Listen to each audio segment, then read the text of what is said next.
What's up, everybody, and welcome to Comics Icons. Now, JJ, what they call me, and if you clicked on this episode, you're here for Devil's Reign, one of Marvel's more iconic storylines. So, in the previous episode, number 1, we saw the formation of a new Thunderbolts team by Wilson Fisk, Mayor Wilson Fisk, that is, who's been pretty busy.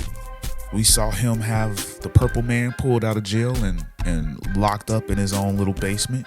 And we did see him get to slicing into the Purple Man at the end of the last issue. One thing we know is that he wants to use his power for something.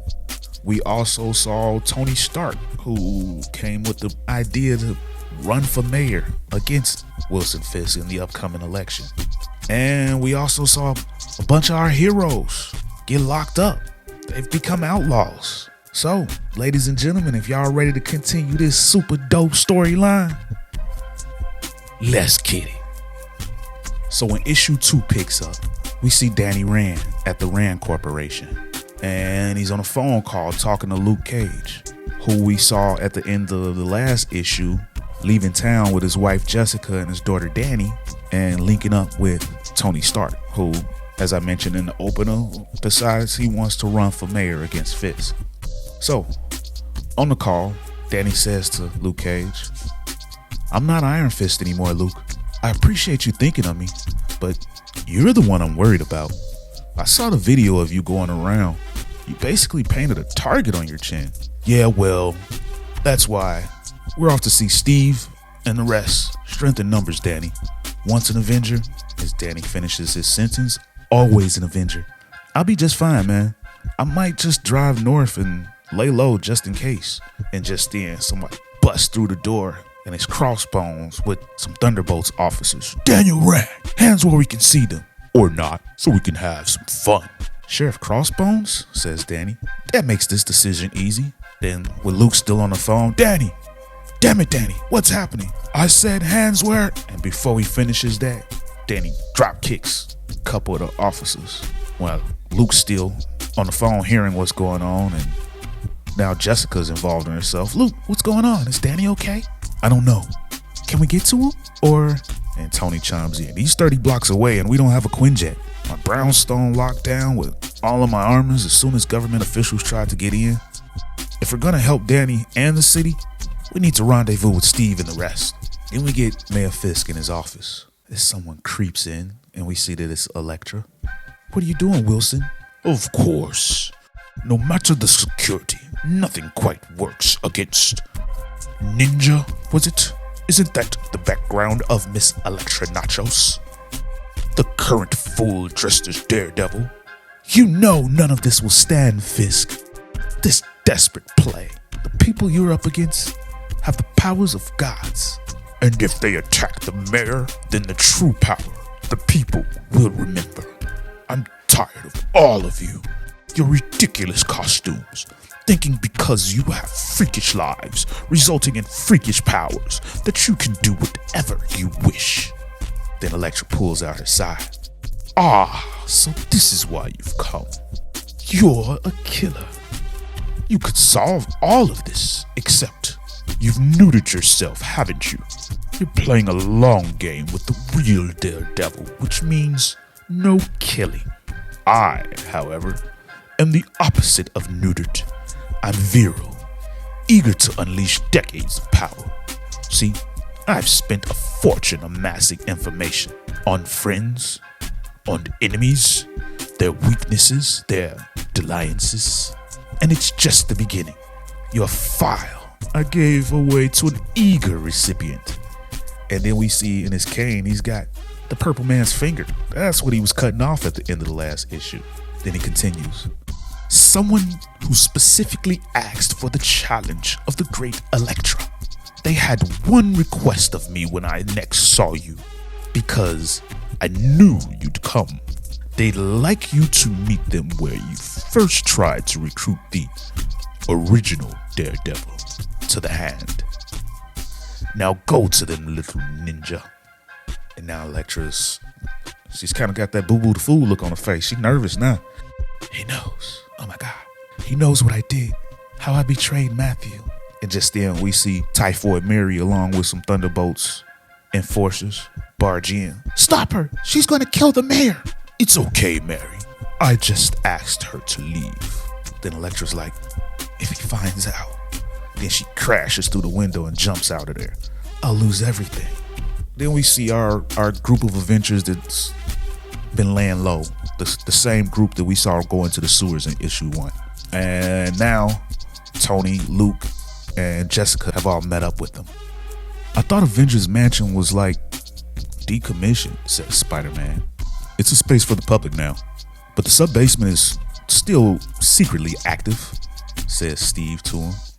Gotcha. Are we gonna keep waiting for Spidey Prime to go in, or he's always late? We should get in before. Damn. And they see a group of kids. Holy sh!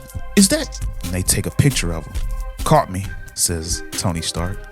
Look, I know this must be very exciting for you, but we need you to keep this on the down low, okay? Official Avengers business. I'll make it worth your while, yeah? I'll transfer $1,000 to each of you if you delete the video. How's that sound? Sounds like a freaking ripoff, man. These kids are ruthless. I like them. Dude, we could sell this video for way more. 10 suit pockets ain't as deep as they say. Then how about I give you... And then Luke chimes in. How about you guys just delete the video? Holy sh... It's Cage. Yeah, it's me. And I'm telling you, if we're all together sneaking around this place, bad stuff is going down. And we're the only ones who can stop it. This city is in danger. And it's your city as much as it's ours. Do me a solid, all right? As the kids, they rock with Luke. Especially after the speech he gave the other day. Yeah, man, of course. And they delete the picture. Whatever you say. And just then, we see one of the purple children watching the whole event unfold. Then we get a shot of the Daily Bugle. And we see Ben Reilly wearing the original Spider-Man costume. As he's thinking to himself while he's overlooking the Daily Bugle.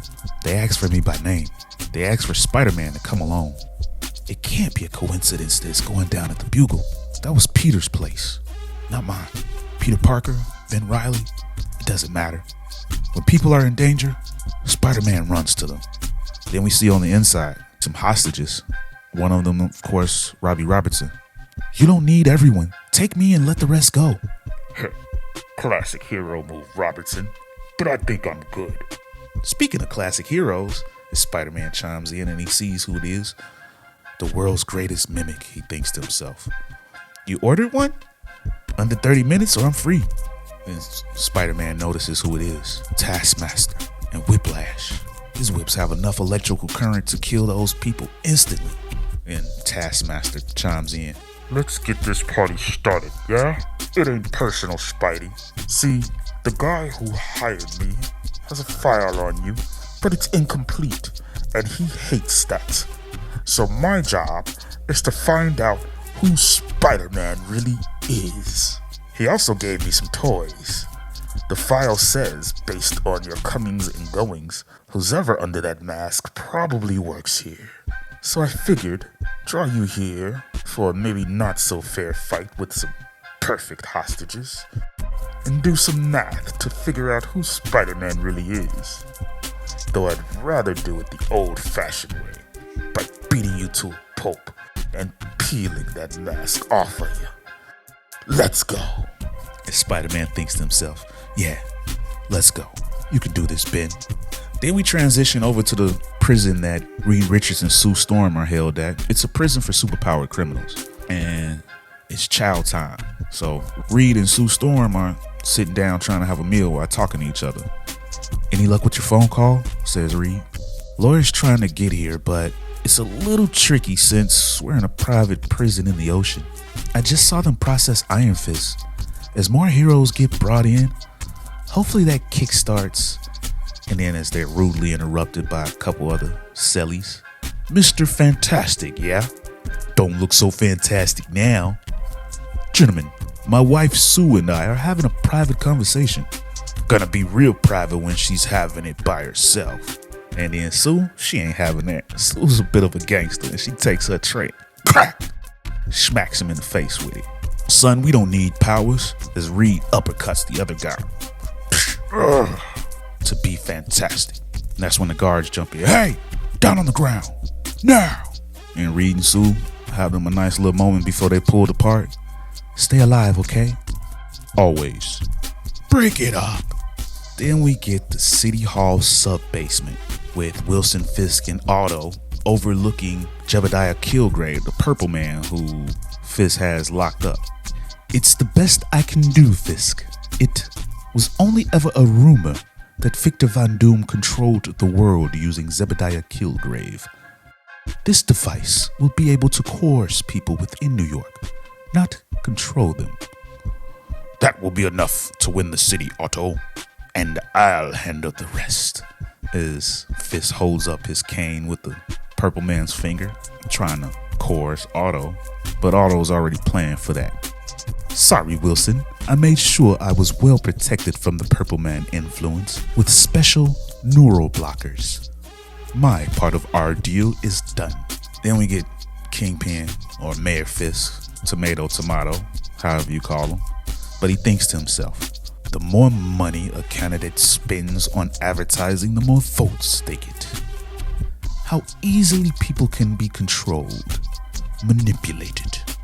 This device is no different than a flurry of ominous commercials pushing citizens to vote out of fear. I won't lose this election. I won't lose my city. The people will slog to their voting booths through streets kept safe by my thunderbolts. Then we see Electra Nachos meeting up with the person who was looking for her, and we find out that it's Craven.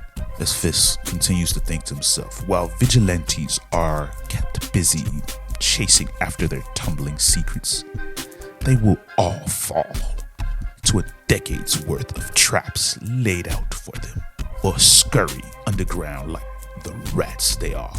Then we go back to our underground Avengers team, which I'm calling them right now to keep it brief.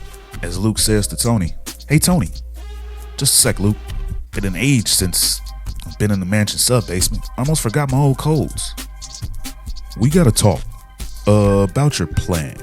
And Daredevil, Matt Murdock, chimes in to run against Fisk.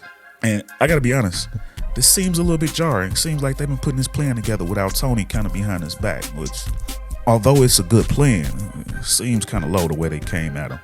But Tony chimes in, it's the cleanest way to win. What else are we gonna do? Overthrow him? It's not that. Spider-Man speaks up. We just don't think it should be you. Sorry. Then Jessica kind of chimes in, trying to cushion the blow a little bit. No offense, man, but rich dude versus rich dude doesn't seem like the best path to victory. You're a hero, Tony, says Luke Cage. But Jessica's right. Fisk will twist things. And we're worried you won't come out on top. I think I should run. Wait, what? How does that? And Captain America chimes in, and y'all know everybody rock with Captain America. They listen to what he says for the most part. Luke's the right pick, Tony. His speech the other day inspired people.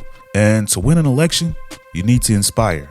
As once again Daredevil chimes in. See, I don't like how they jumping on Tony like that. One man can have this conversation. But Daredevil says, you need to inspire. And Luke's the only one of us who's never worn a mask. But people trust him. I mean, I never wore a mask, but I'm not really into the inspiration business, says Jessica. I'm sorry, man. I don't want it to be me, but it makes sense. Creating these laws during an election season is dodgy at best. We can get Luke on the ticket and circumvent any impending arrest. I'm sure of it, chimes in Daredevil. And Luke tells Tony while he puts his hand on his shoulder, this ain't ego. This is about beating Fisk. We cool? Yeah, of course. I'll make sure you have all the funding you need to do this, Luke. Really appreciate it, man. Yeah, not a problem. As we kind of see that Tony definitely looks frustrated as he stays behind and the rest of the team walks out with Luke. But then we get back to the Daily Bugle and the fight that's going down with Spider-Man, with Ben Reilly Spider-Man and Taskmaster and Whiplash. As Ben is thinking to himself in the middle of this fight, it's too much. Taskmaster is the best in the world at hand-to-hand combat, and I'm trapped, fighting inside. Need to work on Whiplash. Get him to give up his hostages. Go for his ego. Hey, Whiplash. Thought you wanted to be A-list. Weird that you're cool with being the guy who watched someone kill Spider-Man. Screw you, Bug. I'm A-list. All the way. As Taskmaster chimes in. You idiot. He's goading you to... And just then, he cracks Whiplash. But he feels the brunt of those electrical whips, and now his muscles are seasoned from it. He can't really do much. And that's when we see Taskmaster approaching with one of those power dampening collars. And Spider-Man says to him, all right, Taskmaster. Care to take this outside? Honestly. And then Taskmaster hits him with the power dampening collar, cutting off Spider-Man's powers. That's a great idea. And then he kicks Spider-Man out of the window. Oof. And now Spider-Man is falling. He's got no powers. And he doesn't know how he's gonna make it out of this. And he thinks to himself again, need to slow my fall. Powerless. This is gonna... And he whips his webs, latching onto the building. But then, dislocated. He doesn't have the strength. So the weight and the pressure of his fall dislocates his shoulder. So he can't hold on to his web, and then lands on a car. Not really sure how that didn't kill him, but hey, comics. And just then, we see all of the Thunderbolt officers got their guns on them, and they're about to take him in. Then we go back to Otto and what he's working on, as he's thinking to himself now. Fisk is a small man, thinking small. Let him torture the masked men. Let him hold on to his small amounts of power. And now he says out loud, as always, Otto Octavius understands true power. True power is the laboratory of the mad scientist Reed Richards, with his wild inventions, like an interdimensional gate. So let Fisk control a city. My plans, as ever, are superior. And that's when we see he's called in some backup. He used this interdimensional gate to bring in other versions of himself. He's got an Octa Hulk, an Octa Wolverine, and an Octa Ghost Rider. Oh, it's about to go down, ladies and gentlemen, but that's the end of the issue. I hope y'all ready for issue 3, ladies and gentlemen. This thing is up. Devil's Reign is litty.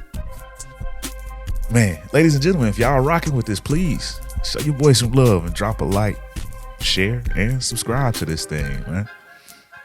For more icons in the world of comics. Ladies and gentlemen, I'm out this thing. Peace.